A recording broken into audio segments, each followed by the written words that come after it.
Ma femme disait que j'étais ennuyeux parce que je préférais m'occuper de mes enfants plutôt que de sortir faire la fête. Elle m'a quitté pour un type drôle et maintenant elle me supplie de revenir, parce que son nouveau mec ne sait pas être adulte, ni père. J'ai 35 ans et je travaille depuis plus de 10 ans dans la sécurité informatique. Ce n'est pas le métier le plus palpitant du monde, je l'admets. Je passe mes journées devant un ordinateur à m'assurer que les systèmes des autres ne soient pas piratés. Rien de glamour, mais le salaire est excellent. Je gagne 6 chiffres par an, et avec 2 enfants, c'est bien plus important que n'importe quel titre prestigieux. Mon ex-femme, Caroline, a aussi 35 ans. On s'est rencontrés à la fac. À l'époque, c'était la fille fêtarde typique. Pas un seul week-end sans soirée ou ouverture d'un nouveau bar. Et pour être honnête, ça me plaisait de la suivre. On avait 21 ans, aucune responsabilité, vivant de nouilles instantanées et de petits boulots. C'était une époque simple. On sortait le vendredi et le samedi, on récupérait le dimanche, et le lundi on retournait en cours. De bons souvenirs. On s'est mariés à 25 ans, et à 27, notre première fille, Abba, est née. 2 ans plus tard est arrivée Mason, et c'est là que tout a commencé à changer. Pas de façon négative au début, juste différente. Je n'avais plus envie de sortir tous les week-ends. Je commençais à me soucier des factures, des couches et de l'avenir. Elle, au début, semblait comprendre. Parfois, elle se plaignait qu'on ne faisait plus rien de fun, mais se calmait quand je lui rappelais l'hypothèque ou la crèche d'Abba. Et puis, il y a 2 ans, tout a commencé à dérailler. Caroline a commencé à traîner avec un groupe de femmes de son cours de yoga, toutes dans la trentaine. La plupart célibataires ou divorcées, agissant comme si elles avaient encore 20 ans. Au début, elles sortaient seulement le jeudi soir. Puis le vendredi aussi. Et bientôt sont arrivés les brunchs du samedi qui se prolongeaient jusqu'au dîner. Au début, ça ne m'a pas dérangé. Je pensais que ça lui faisait du bien de socialiser, être mère peut être épuisant. Le problème a commencé quand elle a insisté pour que je sorte avec elle. Pas pour passer du temps en famille, non, mais pour aller en boîte au milieu de la semaine. Elle voulait que j'engage une babysitter un mardi soir, sachant très bien que je devais me lever à 6 heures pour aller bosser. La première fois qu'elle a dit ça, j'ai cru à une blague. Ce n'en était pas une. Elle s'est énervée. Elle m'a dit que je devenais vieux, que j'avais perdu la flamme. J'ai essayé d'expliquer que mes priorités avaient changé et que voir Abba à ses entraînements de foot ou construire des Legos avec Mason me rendait heureux, que pour moi, un dîner tranquille à la maison était ma version du plaisir. Elle m'a répondu que j'utilisais les enfants comme excuse pour être paresseux.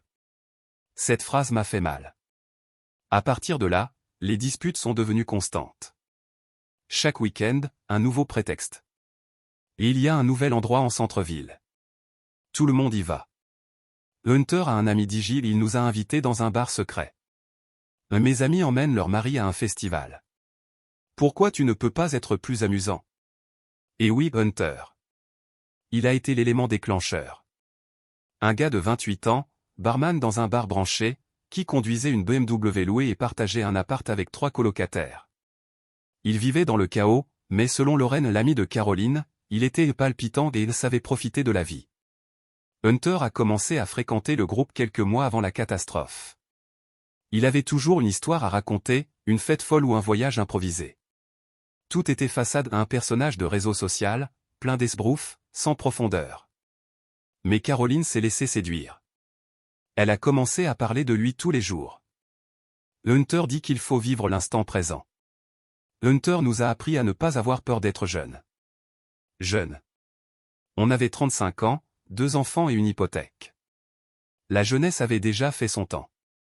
La rupture définitive a eu lieu à Thanksgiving, l'année dernière. Caroline était plus irritable que d'habitude, lançant des pics sur notre vie ennuyeuse et notre manque de spontanéité. De mon côté, je venais d'obtenir une promotion à architecte principal en cybersécurité avec une belle augmentation. Tandis que je pensais à ouvrir un fonds universitaire pour Abba et à rénover la terrasse, elle rêvait de voyage à Las Vegas, comme ceux qu'Hunter et sa copine postaient sur Instagram. La veille du jour férié, j'étais dans la cuisine, en train de préparer le dîner du lendemain. Mes parents devaient venir, tout comme sa sœur, son mari et leurs enfants. J'étais concentré, les mains dans la dinde, quand Caroline est apparue, habillée pour sortir, robe moulante, talons hauts, maquillage complet. « Tu vas où, comme ça ?» m'ai-je demandé, même si je connaissais déjà la réponse. Je sors avec les filles. Hunter connaît le propriétaire d'un nouveau club, on est sur la liste, a-t-elle répondu sans me regarder. Demain, la famille vient. Ne t'inquiète pas, je rentrerai tard, dit-elle en attrapant son sac. Tu peux t'occuper des choses demain matin. M'a-t-elle lancé. J'ai essayé de rester calme, mais au fond de moi, j'ai senti que quelque chose venait de se briser. Ce n'était pas juste une autre sortie, c'était la confirmation qu'elle vivait déjà dans un monde où il n'y avait plus de place pour moi ni pour nos enfants. Je te jure, j'ai essayé. J'ai dit à Caroline que les enfants seraient tristes si elle rentrait trop fatiguée pour préparer le repas de Thanksgiving. Je lui ai rappelé, comme toujours, que ma mère comptait sur elle pour l'aider avec les accompagnements, comme chaque année, et que c'était une fête de famille que, juste pour une fois, elle pouvait renoncer à une de ses soirées. C'est laquelle a prononcé la phrase qui, sans qu'elle s'en rende compte, a mis fin à notre mariage là, dans la cuisine, à côté d'un bol de sauce au canneberge. Mon Dieu, qu'est-ce que tu es devenu ennuyeux. Elle m'a regardé avec un mélange d'agacement et de mépris. Quand est-ce que tu es devenu comme ça? Avant, tu étais drôle. Maintenant, tu n'es plus qu'un père de banlieue d'âge moyen qui croit que regarder Netflix, c'est une aventure. J'ai 35 ans, pas 65. Je ne suis pas encore prête à me sentir morte à l'intérieur. Je suis resté silencieux, digérant chaque mot. Elle avait dit père de banlieue comme si c'était une insulte, comme si travailler dur pour faire vivre sa famille était pathétique, ou comme si être présent pour ses enfants faisait de moi un homme sans éclat. Tu as raison, ai-je répondu calmement. Je suis un père de banlieue. J'ai 35 ans et 2 enfants. C'est ce que je suis. Si tu voulais autre chose, tu aurais peut-être dû y penser avant d'avoir 2 enfants avec un type qui bosse dans la tech. Elle a levé les yeux au ciel et est partie. Elle est rentrée à 4 heures du matin, a dormi toute la matinée et est apparue au dîner avec l'air d'avoir traversé une tempête. Ma mère, évidemment, n'a pas manqué de faire quelques commentaires passifs-agressifs sur la tarte achetée toute faite, celle que Caroline aurait dû préparer elle-même. 2 semaines plus tard, elle m'a annoncé la nouvelle, elle voulait divorcer. Elle a dit qu'elle y pensait depuis des mois, qu'elle m'aimait encore, mais qu'elle n'était plus amoureuse. Qu'elle avait besoin de se retrouver, de vivre des expériences, de découvrir qui elle était pendant qu'elle était encore jeune. Elle a prononcé le mot au voyage intérieur au moins 15 fois. Je te jure, elle a dû lire ça sur un blog de développement personnel. Le plus choquant, c'est que tout était déjà prêt. Elle avait parlé à un avocat, les papiers étaient faits, le tout planifié. Garde partagée, pension, division des biens, le package complet. Et le pire, tout le monde était au courant, sauf moi. Ses amis de yoga, son cercle de confiance, tous faisaient partie de son nouveau départ, alors que moi, je croyais encore qu'on traversait juste une mauvaise passe. En réalité, Caroline préparait sa sortie depuis des mois, entourée d'un groupe de divorcés qui l'applaudissaient sans doute pour avoir choisi elle-même. Je n'ai pas discuté. À quoi bon? On ne peut pas forcer quelqu'un à vouloir rester.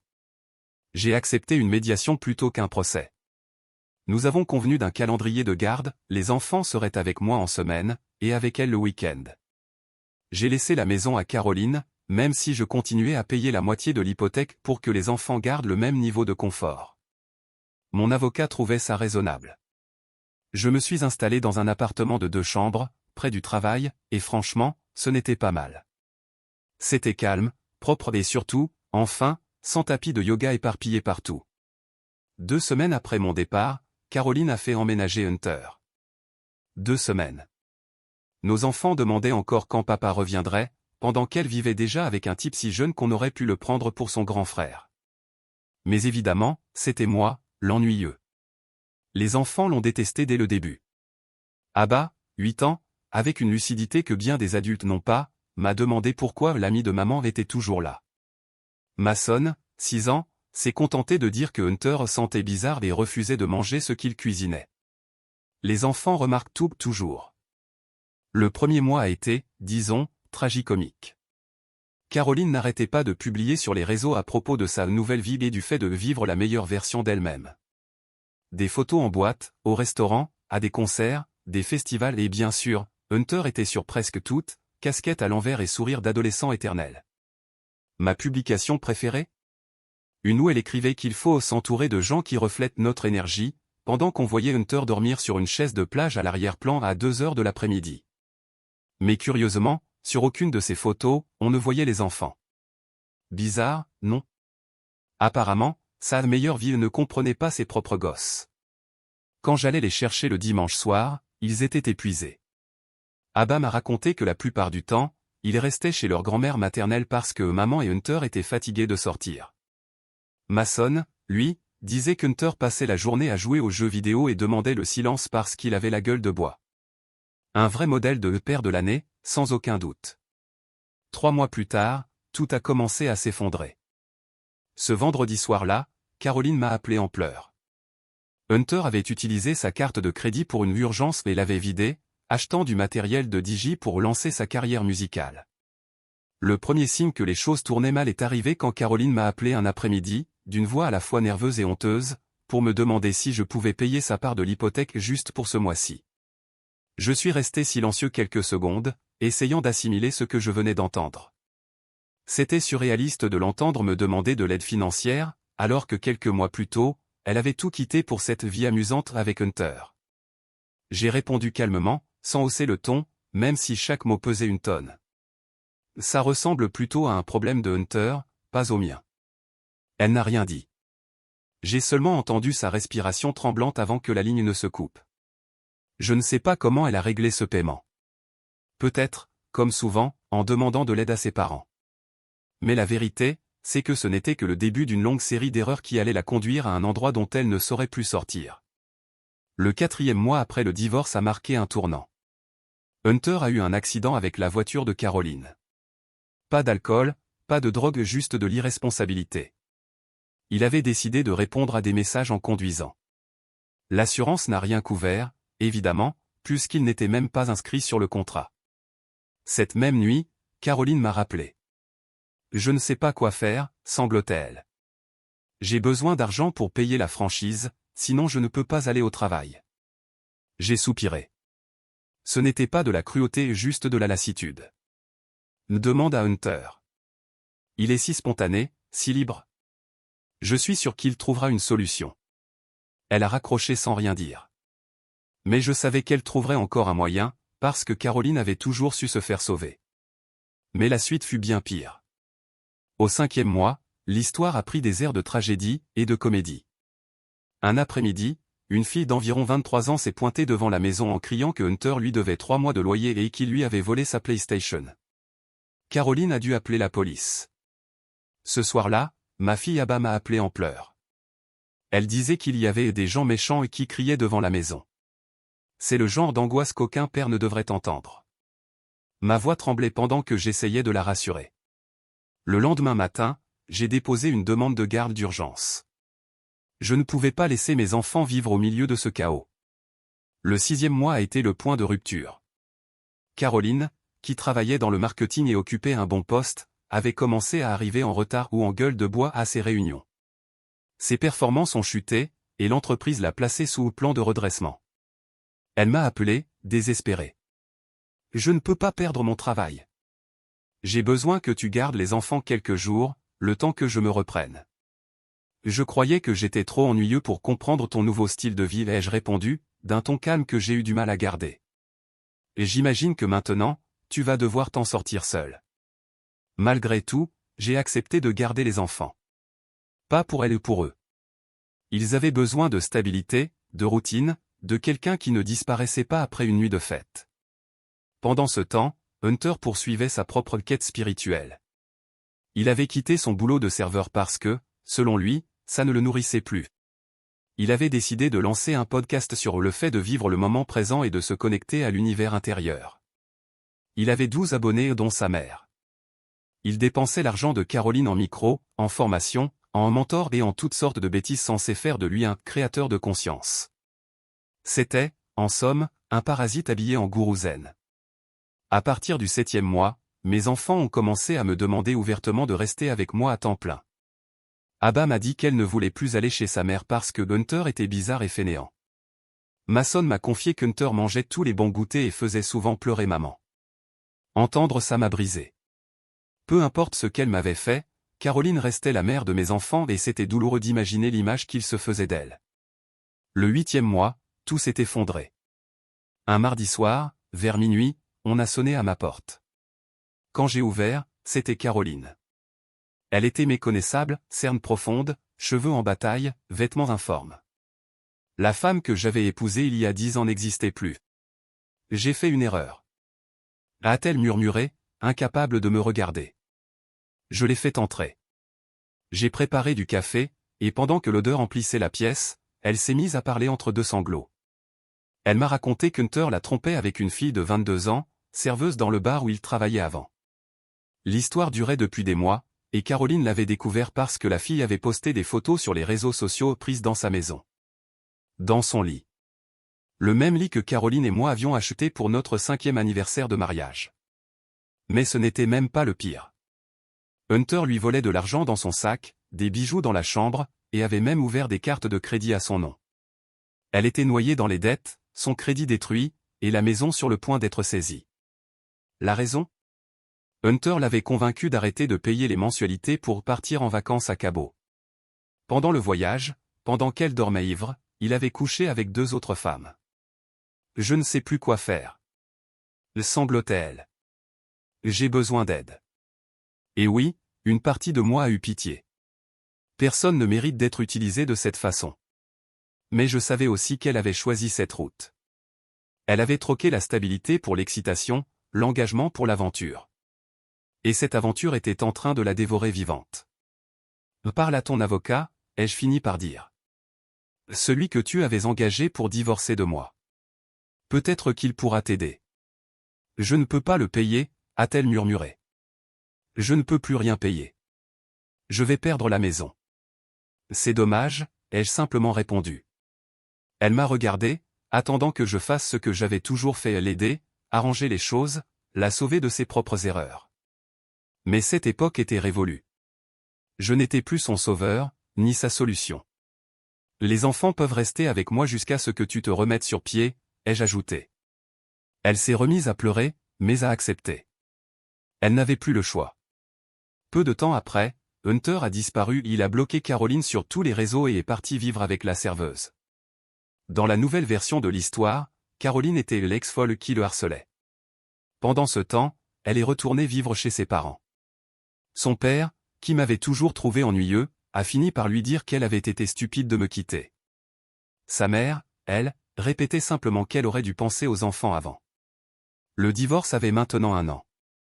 Dans l'accord, Caroline avait gardé la maison mais 6 mois plus tard, elle l'a perdue. Je l'ai rachetée à la banque pour bien moins que sa valeur. Un petit geste, peut-être un peu mesquin, mais aussi un bon investissement. Les enfants étaient fous de joie de retrouver leurs anciennes chambres et pour moi, c'était tout ce qui comptait. Aujourd'hui, Caroline voit les enfants un week-end sur 2, quand son travail le permet. Elle cumule 2 emplois pour rembourser les dettes qu'Hunter a laissées à son nom. Elle vit dans un petit appartement, dans un quartier où elle n'aurait jamais accepté d'habiter autrefois. Fini le yoga, les soirées entre copines, les brunchs du dimanche. Il ne reste que le travail, le sommeil et la routine, la vie simple qu'elle méprisait tant. Parfois, elle m'envoie des messages tard le soir, à ces heures où le silence doit devenir insupportable. Parfois je les lis. Pas toujours. Il y a des blessures qui ne guérissent jamais et d'autres qui cessent simplement de faire mal avec le temps. Caroline écrit souvent qu'elle regrette notre famille, qu'elle a la nostalgie de cette vie tranquille que nous partagions, qu'elle comprend maintenant la valeur de cette stabilité qu'elle appelait autrefois l'ennui. Elle dit qu'elle a tout gâché pour quelque chose qui, au final, n'était même pas réel. Elle admet qu'Hunter l'a utilisée, et qu'elle ne s'en est pas rendue compte, aveuglée par la sensation d'être à nouveau jeune et désirée. Mais je ne réponds plus à ces messages. Il n'y a plus rien à dire. Les enfants vont bien. Abba continue sa thérapie, apprenant à vivre avec les cicatrices de l'abandon. Mason a commencé le foot et, à ma grande surprise, il est plutôt doué. Ils ne demandent presque plus après Hunter. Parfois, ils veulent juste savoir pourquoi leur mère semble toujours triste.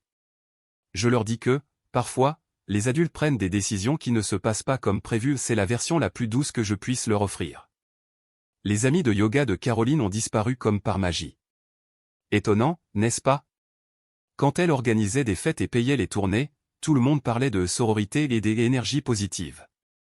Mais quand l'argent s'est évaporé, plus personne ne lui a écrit. Lorraine, celle qui lui avait présenté Hunter, a même dit que Caroline plombait l'ambiance avec sa négativité. L'ironie fait mal, vraiment. Mes parents, qui avaient été dévastés par le divorce, ont décidé de l'effacer de leur vie. Ma mère l'appelle simplement cette femme, et mon père secoue la tête en silence chaque fois que son nom est mentionné. Les parents de Caroline, eux, m'appellent plus souvent qu'ils n'appellent leur propre fille. Parfois, ils viennent chercher les enfants à l'école. Sa mère me serre toujours un peu plus fort dans ses bras en me disant que je suis un bon père. Je sais que c'est sa manière à elle de s'excuser pour ce que sa fille a fait. Et pour être honnête, malgré tout, je n'ai jamais été aussi bien. La promotion que j'avais obtenue juste avant le départ de Caroline m'a ouvert des portes. 6 mois plus tard, je gagnais presque le double de ce que je gagnais à l'époque. Je vis toujours dans notre ancienne maison spacieuse, 4 chambres, mais tout a une autre signification maintenant. J'ai la paix. Une paix véritable. Personne ne me traite d'ennuyeux parce que je veux rester à la maison un vendredi soir. Personne ne me reproche d'être responsable. Personne ne dépense l'argent que nous n'avons pas pour impressionner des inconnus. Depuis quelques mois, je fréquente quelqu'un. Elle s'appelle Danielle. Je l'ai rencontrée lors d'une conférence de travail. Elle a 37 ans, un fils, et est divorcée depuis 3 ans. Son ex l'a quittée pour sa secrétaire, alors elle comprend très bien mon histoire. Nous ne sommes pas pressés, on prend les choses tranquillement. On fait des activités en famille, on parle de ce qui compte vraiment. Pour elle, passer l'après-midi dans un magasin de bricolage est un bon plan pour un samedi. Elle s'enthousiasme quand elle trouve des promos au supermarché. Elle s'endort à 9h30 devant Netflix, sans culpabilité. Ça peut paraître banal, mais pour moi, c'est parfait.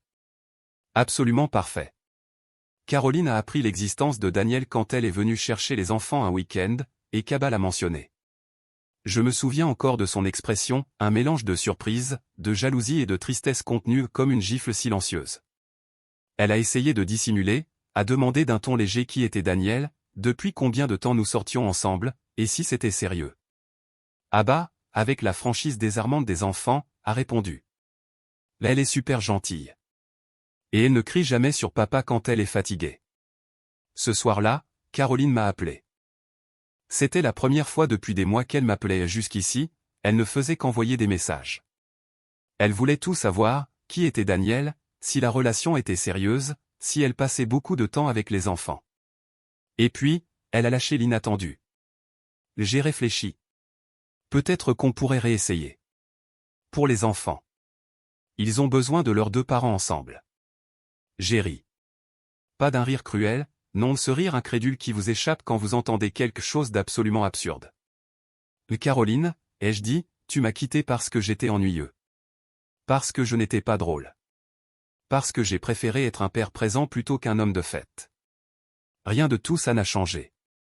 Je suis toujours le même homme calme, qui se couche à 10h, qui est fier de son jardin bien entretenu et qui trouve une aventure dans une nouvelle recette du dîner. Elle est restée silencieuse quelques secondes, puis a murmuré d'une voix basse. Ça ne sonne plus si mal, finalement. Bien sûr que non, ai-je pensé. Parce qu'elle avait appris, à la dure, que la stabilité n'est pas de l'ennui, c'est une valeur. Qu'être fiable n'est pas un manque d'attraction, c'est une vertu. Et que choisir la famille plutôt que le divertissement, ce n'est pas de la résignation, c'est de la maturité. Mais pour comprendre cela, elle avait dû tout détruire. C'est à ce moment-là qu'elle s'est mise à pleurer. Elle disait qu'elle savait avoir commis une erreur, qu'elle ferait tout pour réparer, que cette fois, ce serait différent. Et peut-être qu'elle était sincère. Peut-être qu'elle avait vraiment compris. Mais ce n'était plus mon affaire. Elle avait choisi l'émotion, l'aventure et le désordre et elle les avait eus. Elle avait eu Hunter, avec ses drames, ses dettes et ses trahisons. Elle avait eu la vie de réseaux sociaux qu'elle désirait tant. Moi, j'ai gardé mes enfants. La tranquillité. Et une femme qui valorisait ces choses-là depuis le début. La dernière fois que j'ai vu Caroline, c'était il y a quelques semaines, pendant la pièce de théâtre d'Abba. Elle avait l'air épuisée, vieillie, usée par la vie qu'elle avait choisie. Hunter, sans surprise, n'était pas là, personne ne l'avait vu depuis plus d'1 an. Caroline s'est assise seule, au fond de la salle, le dos droit mais le regard vide. Pendant ce temps, Daniel et moi étions assis au premier rang, avec mes parents et ma sonne, attendant le début du spectacle. La salle bourdonnait de murmures, de rires, de parents armés de caméras. Sur scène, parmi les décors colorés au pastel, Abba cherchait quelqu'un dans le public. Quand elle nous a enfin trouvés, son visage s'est illuminé d'un sourire radieux, un geste de la main, cette fierté pure que seuls les enfants savent exprimer. Quand la pièce s'est terminée, elle a couru vers nous. Elle a serré Daniel dans ses bras, a tapé dans les mains de son frère, puis s'est tournée vers sa mère. Caroline s'est levée lentement, forçant un sourire qui n'a jamais atteint ses yeux. Et j'ai compris immédiatement ce regard lourd de celle qui réalise, trop tard, qu'elle a brisé quelque chose qu'on ne peut plus réparer. Elle nous a observés en silence, comme si une vérité venait enfin de se réveiller en elle. La vie ennuyeuse qu'elle méprisait tant était en réalité son seul véritable refuge. La stabilité qu'elle prenait pour une prison était ce qui donnait du sens à tout. Mais il était trop tard pour le redécouvrir. Après le spectacle, tandis que Daniel emmenait les enfants prendre une glace, Caroline s'est approchée, d'un pas hésitant. « J'aimais vraiment notre vie », a-t-elle murmuré, les yeux humides. Je ne m'en suis rendu compte qu'en la perdant. Oui, ai-je répondu, sans lui laisser la chance d'en dire plus. Ça arrive.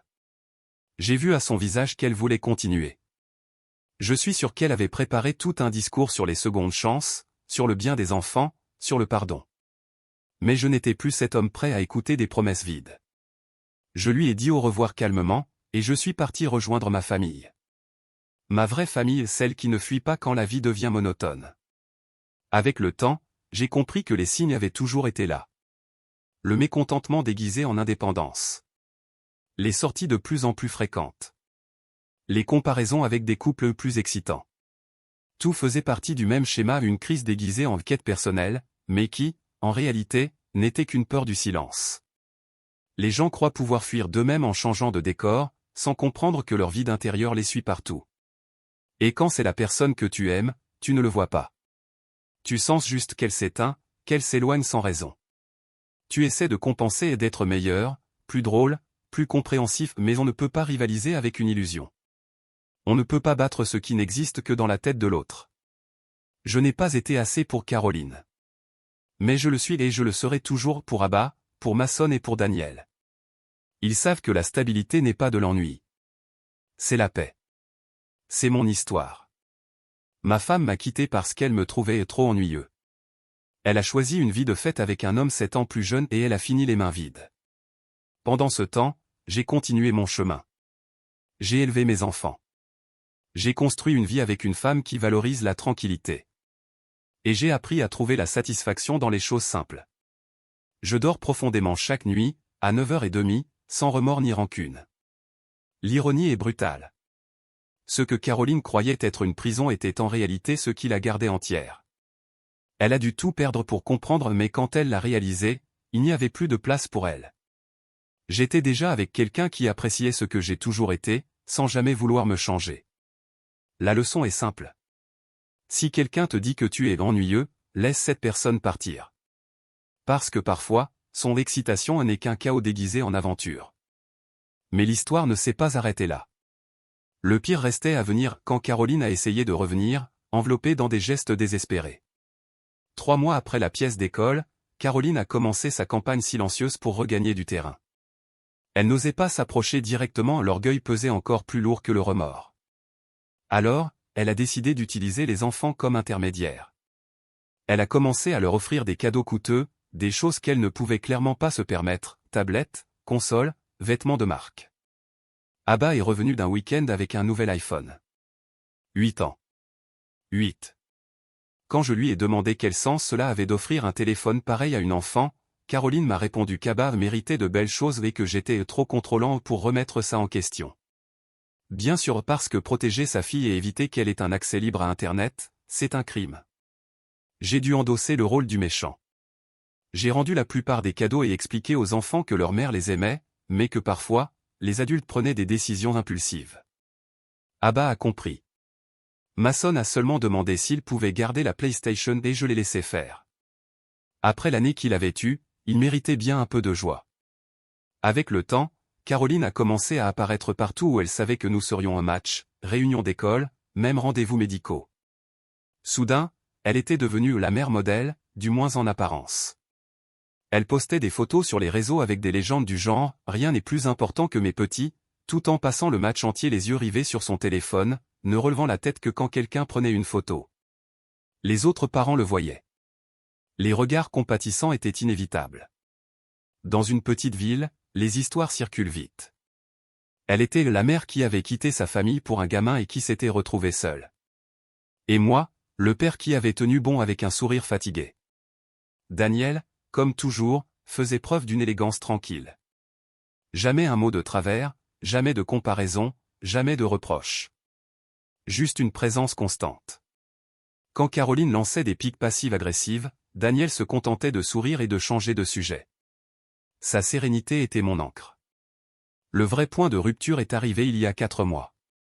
Caroline insinuait depuis des semaines qu'elle voulait une seconde chance utilisant les enfants pour glisser des phrases comme « Ce serait tellement beau si on vivait tous ensemble à nouveau, non ?» Abba a commencé à poser des questions. Mason était confus. Et j'ai dû, encore une fois, remettre des limites. Mais je ne m'attendais pas à ce que Caroline apparaisse à mon travail. Oui, sur mon lieu de travail, devant tous mes collègues. Elle est entrée habillée comme pour aller en boîte, avec ce même maquillage d'autrefois, portant un Tupperware que j'ai reconnu tout de suite.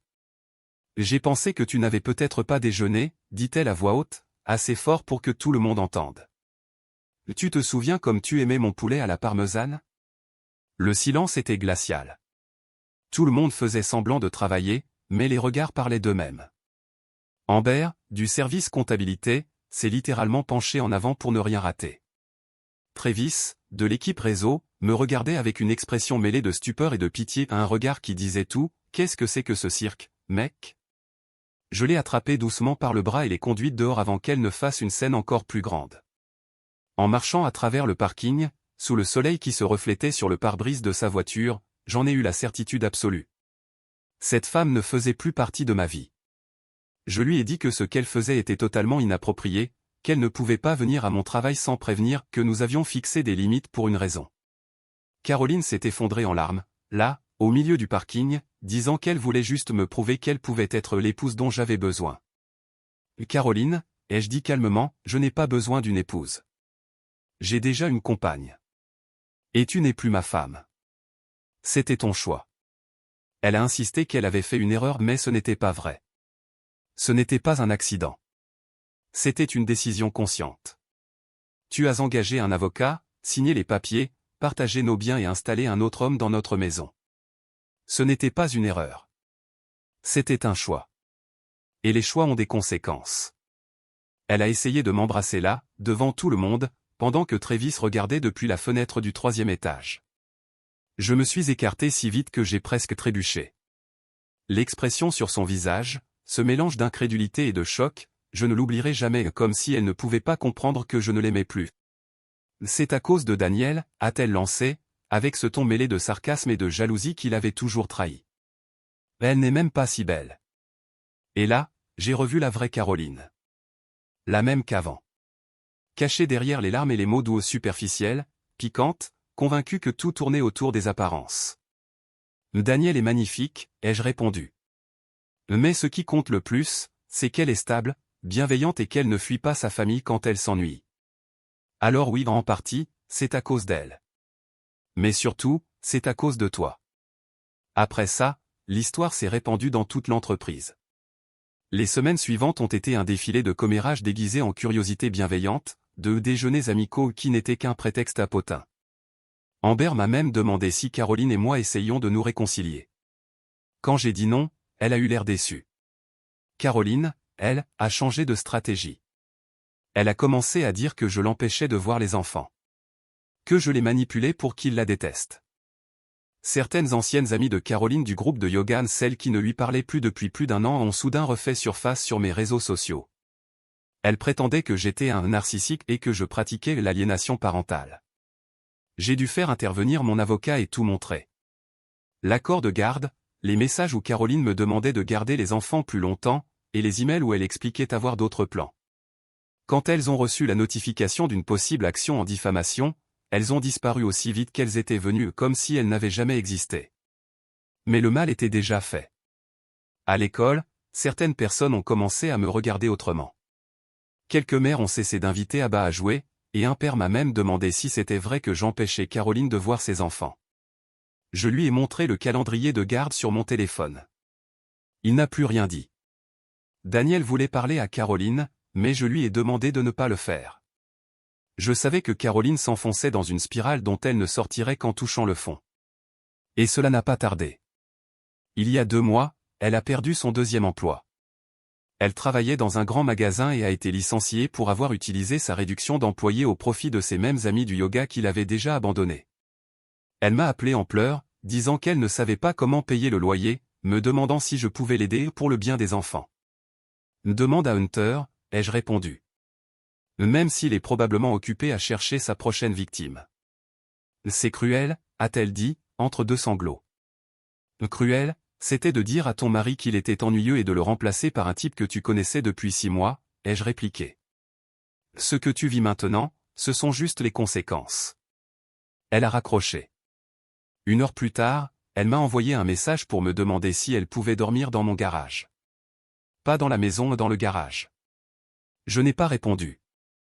Les enfants ont commencé à remarquer les changements. Abba m'a demandé pourquoi l'appartement de sa mère était si petit et pourquoi il n'y avait presque rien à manger. Mason m'a dit qu'elle pleurait quand elle pensait qu'il ne la voyait pas. C'était déchirant à entendre, mais je ne pouvais plus la sauver. Ce n'était plus ma responsabilité. J'ai malgré tout prolongé les week-ends avec elle et je pensais que ce serait mieux pour tout le monde. Mais même ça n'a pas marché. Caroline n'avait plus les moyens de les emmener nulle part, alors ils passaient leur journée à regarder des films sur son ordinateur portable, parce qu'elle avait déjà vendu la télévision. Avec le temps, les enfants ont commencé à dire qu'ils ne voulaient plus y aller. C'est ennuyeux, disait-il. Et l'ironie était douloureusement évidente. Le mois dernier a eu lieu la scène finale. Les parents de Caroline fêtaient leur anniversaire de mariage avec un dîner chic dans un club privé.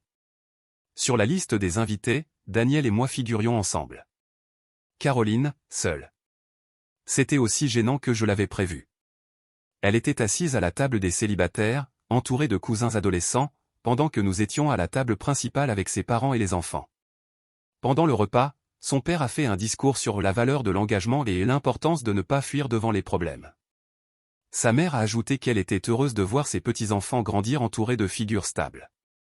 Caroline, visiblement ivre, s'est mise à parler fort disant que le mariage était une institution dépassée et que certains étaient trop lâches pour vivre leur vérité. Sa tante Patchy lui a demandé de se rasseoir et d'arrêter de se ridiculiser. Caroline a voulu quitter la salle théâtralement, mais son talon s'est cassé, et elle est sortie en boitant, sous le regard silencieux de tous. Abba a tout vu et n'a fait qu'un soupir résigné. Ce jour-là, j'ai compris que Caroline ne faisait pas seulement payer ses choix. Elle s'était enfermée dans un cycle dont elle ne voulait pas sortir. Elle continuait de chercher l'excitation au lieu de la paix, le chaos au lieu de la stabilité. Pendant que nous grandissions tous, elle restait bloquée à essayer de retrouver quelque chose qui n'existait plus. Daniel a résumé la situation mieux que moi. Certaines personnes détruisent tout ce qu'elles ont de bon en croyant que le bonheur est ailleurs mais, une fois arrivée, elles découvrent que ce qu'elles cherchaient est resté derrière elles.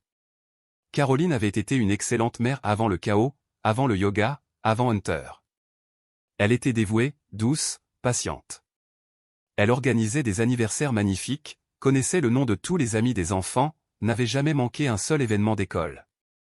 C'était cette femme-là que j'avais aimée et qui avait disparu sans prévenir. Les enfants se souviennent encore de cette version d'elle. Abba parle de ses pancakes en forme d'animaux, des histoires qu'elle lisait avec des voix différentes. Mason garde une photo d'eux deux sur la balançoire, en train de rire. Ce sont des souvenirs de la mère qu'ils ont eue mais qui n'est plus là. Aujourd'hui, ses parents l'aident encore financièrement, mais je doute que cela dure. Elle a 36 ans, pas d'économie, un crédit ruiné, une carrière brisée et une réputation difficile à réparer. Dans cette ville, tout le monde sait ce qu'elle a fait. Les opportunités professionnelles comme sentimentales se sont fermées, une à une. Parfois, elle m'écrit de longs messages, souvent tard le soir, après avoir bu. Elle dit qu'elle est désolée, qu'Hunter ne comptait pas, qu'elle comprend maintenant ce qu'elle a perdu. Mais je ne réponds plus. Pas par rancune mais parce que j'ai enfin compris qu'il y a des batailles qu'on ne gagne pas en essayant de sauver ceux qui refusent de se sauver eux-mêmes. Daniel et moi continuons de construire quelque chose de solide. Les enfants adorent son fils, et la vie entre eux est naturelle comme si nous avions toujours été une seule et même famille. Ce n'est pas parfait, mais c'est réel. Et c'est suffisant. Parfois, je la vois de la fenêtre quand elle vient chercher les enfants. Elle s'arrête un instant devant le jardin, Regarde les vélos contre le mur, les fleurs que nous avons plantées ensemble, les empreintes des enfants dans le ciment. Tout cela, cette vie tranquille, stable et sincère, c'est ce qu'elle a abandonné. Et en la regardant s'éloigner, j'ai enfin compris. Je n'ai jamais été ennuyeux. Commentaire Monsieur Reddit. Ah oui, quelle tragédie, une vie ennuyeuse avec des enfants heureux, une maison stable et la paix intérieure. Vraiment, qui voudrait d'un tel cauchemar ?